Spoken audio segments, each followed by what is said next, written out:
We start our journey not in a place of comfort, but in a township called Delft, next to Cape Town International Airport.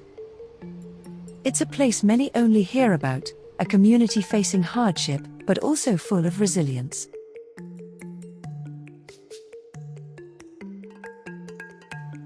It's Mandela Day. Across South Africa, people are called to spend 67 minutes giving back. A tribute to Nelson Mandela's legacy of service and compassion. Here, Pastor Charles and his team from Home of Compassion are busy. Offloading freshly baked bread, preparing to deliver hope, one loaf at a time, to the local schools and families. But this Mandela Day wasn't just a moment of giving, it marked the beginning of an extraordinary expedition. With nothing certain but the road ahead, an unconventional vehicle and a bold idea set off into the unknown. Would strangers be willing to open up? Would communities trust us enough to share their stories? The journey was never just about reaching New York.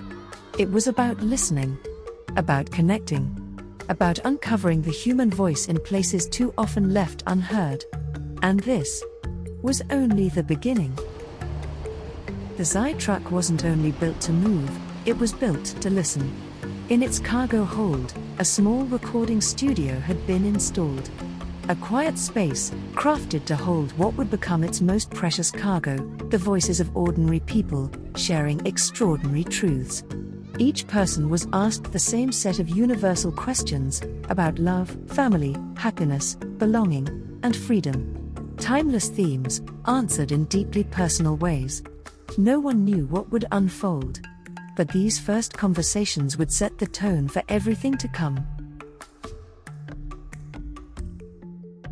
And fittingly, the first voice to echo through the truck's cargo space is that of a young woman, speaking not just for herself, but for countless others whose stories are waiting to be heard.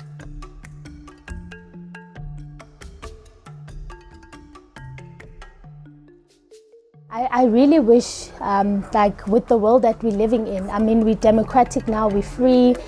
I wish it was a world where people would smile every day, you know, we wouldn't have pain and suffering, you know, like no more wars, because now basically the war is between male and female. It doesn't matter if you're black or white or Indian or whatever, but it's just between genders, which is actually really sad because we are supposed to be embracing what we have at the moment, but we don't because of what is actually misleading us into the wrong path.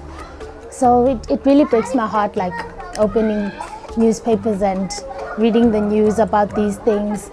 I think we should also really stop the violence between women and children because it's breaking our society, it's breaking our hearts, our trust between each other as humans and also between male and female.